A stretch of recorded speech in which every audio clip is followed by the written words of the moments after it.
investigating the advantages of apathy, we find its capability to upgrade our lives by showing us how to deal with our feelings, extend our mental capacities, encourage reliable discernment, and develop mental versatility for adapting to life's difficulties. In any case, how might we apply aloofness essentially to the contemporary issues we experience in our regular routines? Consider, for example, the normal situation of utilizing public transportation during busy times. Imagine yourself on a jam-packed metro train or transport, fighting with the upsetting smell of sweat, and at times even liquor. In the midst of this distress, impolite people act as though they were in the limits of their homes, possessing too much seats, participating in clearly speakerphone discussions, and forcing their melodic preferences or silly gab on every other person. These troublesome people present a test to everybody's tranquility, frequently creating exceptionally upsetting circumstances. Their discourteousness, protectiveness, and against social way of behaving can additionally intensify the distress. When faced, they answer with significantly more impoliteness or protectiveness, continuing in their rude lead without respect for the solace of others. The majority of us have without a doubt experienced such situations, whether on open transportation, at air terminals, in lines, or at cafes. Inconsiderate, juvenile, and discourteous people appear to be omnipresent, bringing up the issue of whether they need information on appropriate way of behaving, or just decide to ignore the significance of regarding others. How could emotionlessness help us in managing such testing people? Unemotional way of thinking offers experiences into dealing with troublesome individuals, as the subject of overseeing irksome people has been a repetitive point in verifiable texts. Old logicians examined a large number of testing characters, including underhanded kin, troublesome guardians, nosy colleagues, and the people who dismissed legitimate habits and cleanliness, even in open offices. All in all, what procedures might we at any point utilize when stood up to with dumbfounded or disagreeable individual travelers, troublesome associates, harmful managers, or self-centered people we share our living spaces with? In this video, we will dig into how emotionlessness can direct us in exploring these experiences with testing people, incorporating those with disagreeable sense and self-centered propensities. Before we dive into these important experiences, we welcome you to draw in with this substance. Kindly make sure to like this video, buy into our feed on the off chance that you haven't as of now, and empower notices so you can remain refreshed with our insight sharing. At last, this shrewdness can possibly change your life. Presently, we should start with the main circumstance: managing impolite people. Subsequent to being ousted from Rome, Epictetus, close by different scholars, set out on an excursion to Nicopolis, a city in northern Greece, where he would use whatever might remain of his life. In Nicopolis, he laid out a philosophical school, and among his understudies, a youthful and splendid researcher named Arian arose. Without Arian's commitment, we probably won't have the honor of examining the inside of this regarded logician today. Arian fastidiously reported Epictetus's broad talks, and ordered a booklet epitomizing his guide's most significant lessons. One of these lessons focuses on a mainstay of Roman culture: the public showers. In the Roman realm, public showers were an omnipresent social organization impacted by old Greek traditions, spreading across the Mediterranean. These showers filled in as spots for Romans to associate with companions, stretch out solicitations to get-togethers, and look for help from their local area. Indeed, even the rich, who could bear the cost of private bathhouses, regularly visited public showers because of their social nature. Notwithstanding, the assorted group visiting these public spaces definitely included people who purposely upset the harmony. These troublesome characters participated in activities like sprinkling water, endeavoring burglary, or acting impolitely, as though the public shower were their confidential space. Inspecting authentic texts, it becomes obvious that human instinct has held specific qualities all through the ages, including the presence of troublesome people. All in all, how did Epictetus direct his understudies in managing the difficult people of his time? His direction was established in an assessment of the truth of the public bathhouse. Epictetus underscored recognizing the normal burdens, regardless of whether they are disappointing. These included people sprinkling water, pushing others, utilizing hostile language, yelling, or taking part in scaring conduct. By perceiving these innate parts of the bathhouse experience, one could keep away from shock while experiencing them. Epictetus's recommendation further urged his understudies to move their concentration from the bathhouse's aggravations to keeping up with quiet and poise over their own personalities. This approach permitted them to explore the difficult climate with composure. Along these lines, we can apply this indifferent viewpoint to our encounters with public transportation. Is public transportation generally a smooth and bother-free insight? Are situates perpetually accessible for all travelers, and do individual workers reliably show benevolence and kindness? Might we at any point ensure that trains and transports will constantly stick to their timetables regardless? Most people would probably concede that such ideal situations don't line up with the truth of public transportation. Notwithstanding, there are various terrible viewpoints to consider. For example, loud, rank, and unsociable people who never-endingly look for consideration, infringe upon others' space, and perceptibly utilize their cells in jam-packed train vehicles or transports. Anyway, what's the indifferent way to deal with managing this? Drawing from Epictetus's lessons, the response unfurls in two aspects. In the first place, before leaving on their excursion, Stoics would fastidiously look at the real factors of utilizing public transportation. Second, Stoics would focus on keeping a cool head and quietness of brain. Thus, when you step onto the transport, expect the potential for postponements, and when you board the train, anticipate experiences with threatening people, unpleasant individual travelers, various road sellers, and a sprinkling of bums, dependent upon the conditions. Testing people are unquestionably not a new peculiarity, as even a regarded head like Marcus Aurelius, prestigious as one of the idealistic rulers, needed to wrestle with a large number of vexing characters consistently. Inside his work Reflections, he offers thanks for the lessons of Epictetus, which filled in as a wellspring of shrewdness from history. In his job as sovereign, Marcus Aurelius was constrained to collaborate with a different cluster of individuals perpetually, including some who demonstrated especially trying. Some were impolite and requesting, while others showed treachery and instability.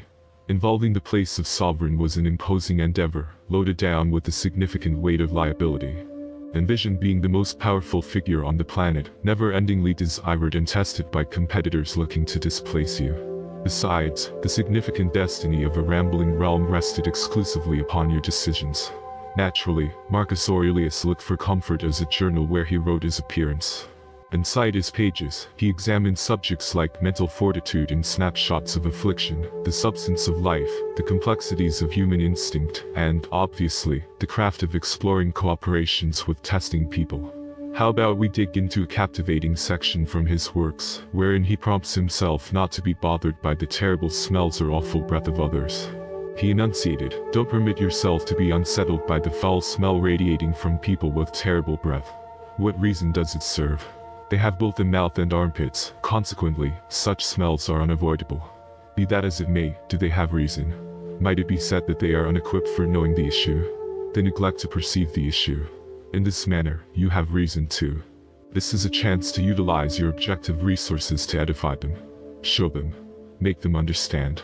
Assuming they regard your advice, you will have cured the issue absent any and all resentment. The hidden idea here is that we can't apply command over the way of behaving of others.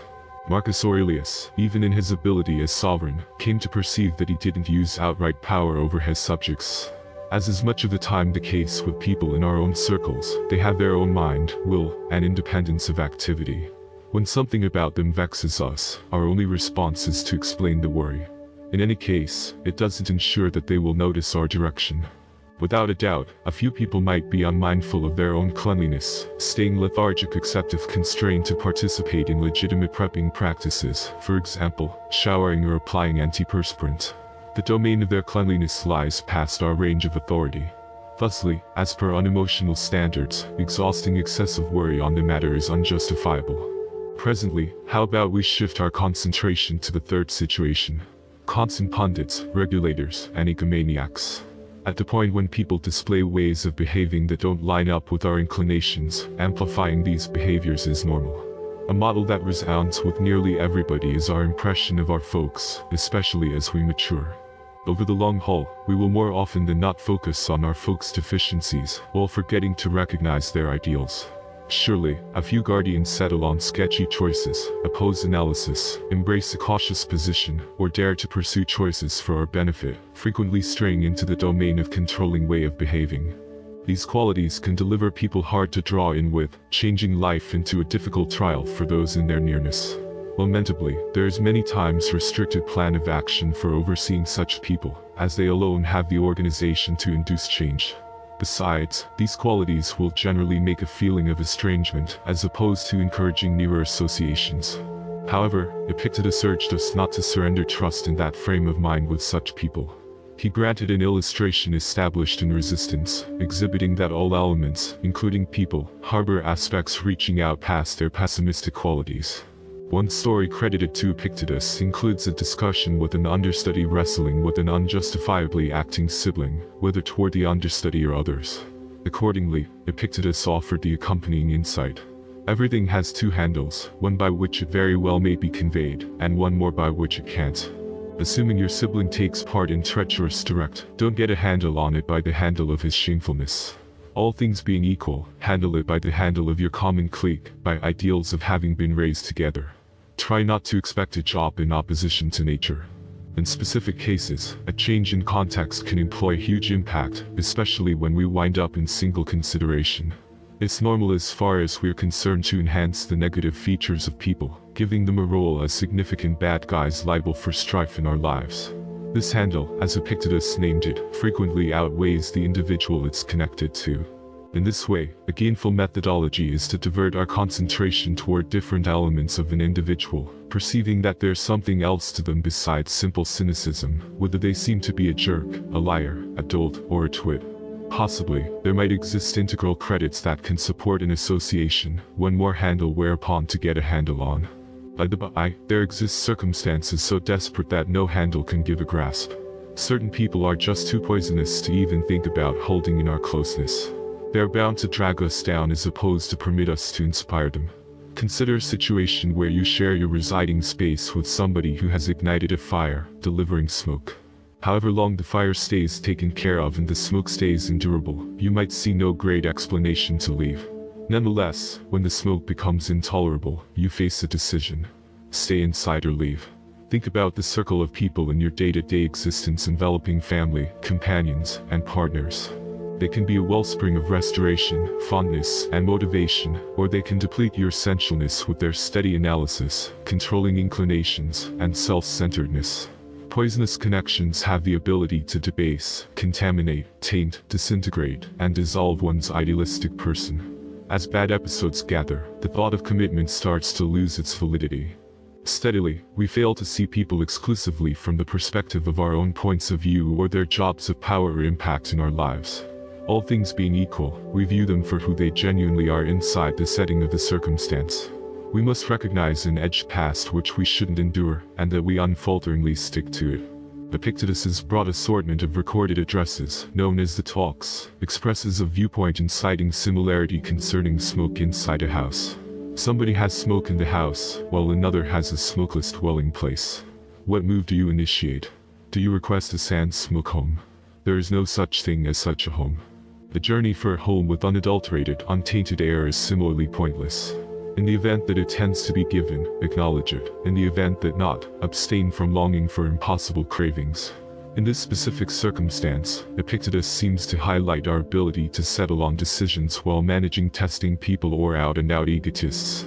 The choice to leave stays available to us, permitting us to step through that entryway, and never think back at whatever point fundamental. Moreover, we should inspect the uselessness of looking for vengeance. At the point when people incur hurt upon us, it's normal as far as we're concerned to engage different dreams of retaliation. The maxim tit for tat, a tooth for a tooth could at first seem impartial. At the point when somebody has violated us through a demonstration of unfairness, we frequently feel legitimized in chasing after retaliation. Living inside a harmful relationship can fuel these tendencies for quite a long time, as we persistently examine how to dole out the retribution. While we may not be guaranteed to consider responding similar activities, our accomplishments might turn into a type of justification, showing that the poisonous individual's negative evaluations of us were off track. However, this type of justification is helpful and not expected to incur hurt. It actually holds the pith of retribution, and is innately determined by outrage.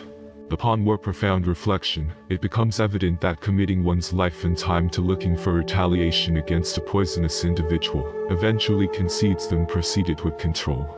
As Epictetus shrewdly expressed, any individual fit for inciting your annoyance turns into your lord. They can impel your displeasure assuming you permit yourself to be upset by them. Thusly, you never-endingly return to various offenses, wasting your energy on pursuits past your circle of control. It's without a doubt normal to long for reactions like reverence, affirmation, regret, acknowledgement, and maybe even a conciliatory sentiment when we've been violated by others. Notwithstanding, while managing harmful people, it's unlikely that any of these results will appear, no matter what your endeavors. Epictetus offers an elective point of view on the insufficiency of looking for vengeance. He basically viewed vengeance as both pointless and impeding to one's own prosperity. While considering looking for retribution following a physical issue incurred by somebody, it's prudent to contemplate Epictetus's perspective on what really comprises a physical issue. What qualifies as a physical issue? In regular terms, one should seriously mull over disloyalty or actual mischief, like a cut on the hand, as wounds. By and by, Epictetus thought that certified injury emerges from a lack in moral direct. Subsequently, assuming somebody beguiles or takes from you, that individual has basically hurt themselves by undermining their goodness, which, in the unemotional way of thinking, remains as the sole true and tempered element. Thus, assuming that somebody has violated or unfairly hurt you, they have, truth be told, hurt themselves by sabotaging their ethical uprightness. As expressed by Epictetus, for in the event that the great is inborn in the idea, everything being equal, and in like manner the terrible, the quintessence of things lives in moral decision. See whether this standard turns out as expected for any remaining issues. 2. In the event that it does, it is recognized that both great and terrible are dependent upon moral decision. Ponder whether this isn't true. Every time the substance of a matter lines up with moral decision, its tendency likewise corresponds with it. In this manner, at whatever point somebody wrongs me, I should mull over the idea of the actual offense. I should likewise consider the people through whom this offense is coordinated and survey their ethical decisions. I ought to remember that I am the only one equipped for being hurt by some unacceptable, not the one through whom it was executed. The fundamental idea here is that we come up short on capacity to control the way of behaving of others. Marcus Aurelius himself arrived at the place of understanding that, even as a ruler, he used inadequate control over his subjects. As we probably experienced in our connections with people around us, people have their own independence, mental resources, and opportunity of activity. In the event that a specific part of their direct difficulties us, our response normally involves only featuring the issue. In any case, such an activity doesn't ensure that they will regard our interests. Lamentably, a few people stay unconcerned with our endeavors and persevere in their way of behaving, except if, maybe, we can urge them to work on their own cleanliness. In such manner, their neatness is unchangeable as far as we might be concerned. Along these lines, as per apathetic insight, using inordinate worry on such matters demonstrates unprofitable. Think about the third situation. People who determinedly take part in analysis, control, and self-absorption. In examples where individuals show ways of behaving that we view as unsavory, we every now and again subject those ways of behaving to critical examination. A situation that resounds with most people includes our impression of our folks, especially as we mature. It's not unexpected to focus on our folks' inadequacies while ignoring their positive credits.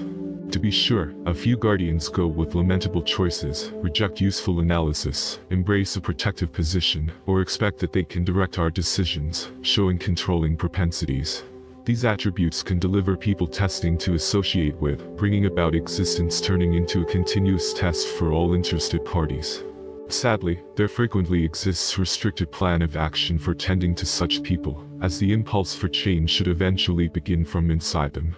These attributes will generally make distance as opposed to encourage closeness in connections. In any case, Epictetus urges us not to forsake trust in managing these people. He confers an illustration established on the guideline of resilience, highlighting that all elements, including people, have features past their pessimistic properties. Epictetus imparted an illustrative discussion to an understudy who wrestled with a sibling displaying uncalled for conduct, whether coordinated towards the understudy or others. Accordingly, Epictetus offered the accompanying direction. Each matter has two handles, one by which it tends to be borne, and one by which it can't. Assuming your sibling acts shamefully, don't jump all over the handle of his foul play. All things being equal, handle the handle of connection, of having grown up together. Try not to take on an unnatural job. By and large, a change in context can apply a significant effect. This is especially clear when we find ourselves alone with our viewpoints. It is normal as far as we are concerned to emphasize the negative parts of people, successfully depicting them as critical criminals who upset our lives. In accordance with Epictetus's lessons, this metaphorical handle accepts more noteworthy unmistakable quality than the singular it is connected to. Something else to them besides only being seen as upsetting, whether they manifest as a miscreant, a trickster, a blockhead, or a consideration searcher. Possibly, extra credits might in any case act as a reason for keeping in association, offering an elective handle to get a handle on. Regardless, certain situations are desperate to the point that no handle can give a safe hold. A few people are just too poisonous to even consider holding in our lives, as their presence is bound to drag us down as opposed to raise us. Consider, for instance, the possibility of living together with somebody who has touched off a fire, bringing about extensive smoke. While persevering through reasonable degrees of smoke in a controlled climate may not fast quick take off, one should consider their reaction when the smoke becomes terrible. Will they select to remain inside, or will they decide to leave? Mull over the social circle of your life, enveloping family, companions, and partners. Inside this domain, you might experience people who have the ability to revive, move, and deal love, yet alternately, there are the individuals who have the possibility to drain your energy through ongoing analysis, unnecessary control, and selfishness.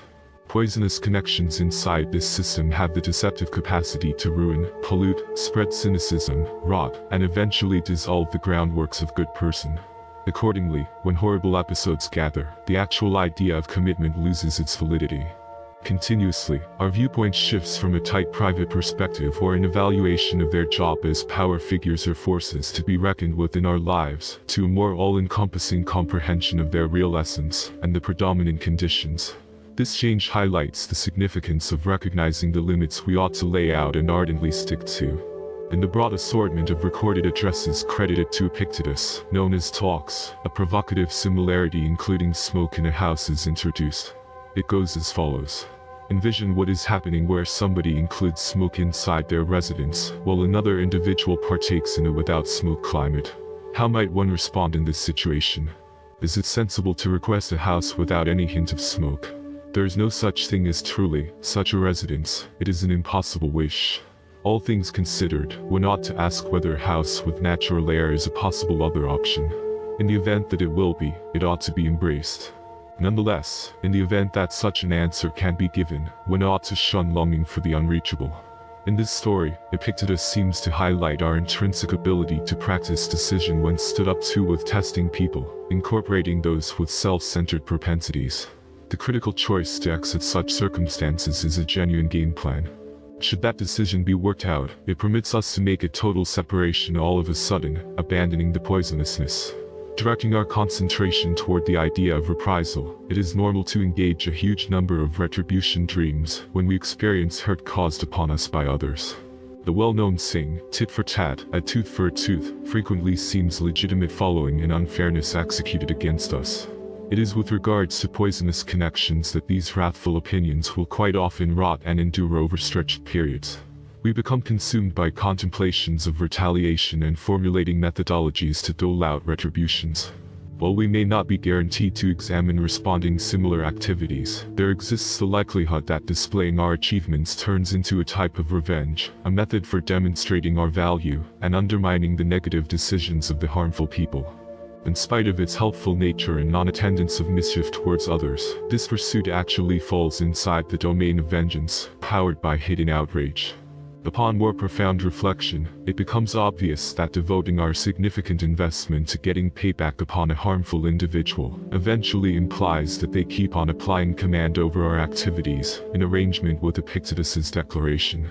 Any individual who has the capacity to incite your outrage really turns into your lord. They can prevail with regards to maddening you, assuming you grant their activities to upset your inward balance. In this vein, in addition to the fact that we ceaselessly remember various occasions of limit offenses, yet we likewise waste our important energy on an undertaking unchangeable as far as we might be concerned. It is simply normal to want a response from the individuals who have violated us, a reaction described by reverence, affirmation, regret, acknowledgement, and maybe even a conciliatory sentiment. In any case, while wrestling with harmful people, it is far-fetched that any of these results will work out as expected, no matter what our endeavors. Epictetus presents an unmistakable viewpoint on the pointlessness of looking for retribution, seeing it as both unnecessary and inconvenient to one's own prosperity. If we ponder looking for retribution because of a physical issue incurred by somebody, Epictetus suggests that we initially consider his idea to assess the idea of a physical issue. What unequivocally comprises a physical issue? In the customary sense, double-crossing or actual mischief, like a slice to one's hand, are probably recognized as wounds. In any case, Epictetus presents the idea that genuine injury emerges from a lack in moral direct. Subsequently, on the off chance that an individual misdirects or takes from us, they have basically incurred hurt upon themselves by undermining their temperance, the sole substance viewed as certifiable and prudent insight unemotional way of thinking. To emphasize his point of view, Epictetus pronounces, for assuming the great is characteristic for the embodiment, everything being equal, and moreover the awful, the real essence of things is established in moral decision. Consider whether this rule turns out as expected for any remaining issues. On the off chance that it does, it is surrendered that both great and terrible are dependent upon moral decision. Ponder whether this isn't true. Every time the embodiment of a matter lines up with moral decision, its temperament likewise concurs with it. Consequently, when somebody wrongs me, I should examine the idea of the actual offense.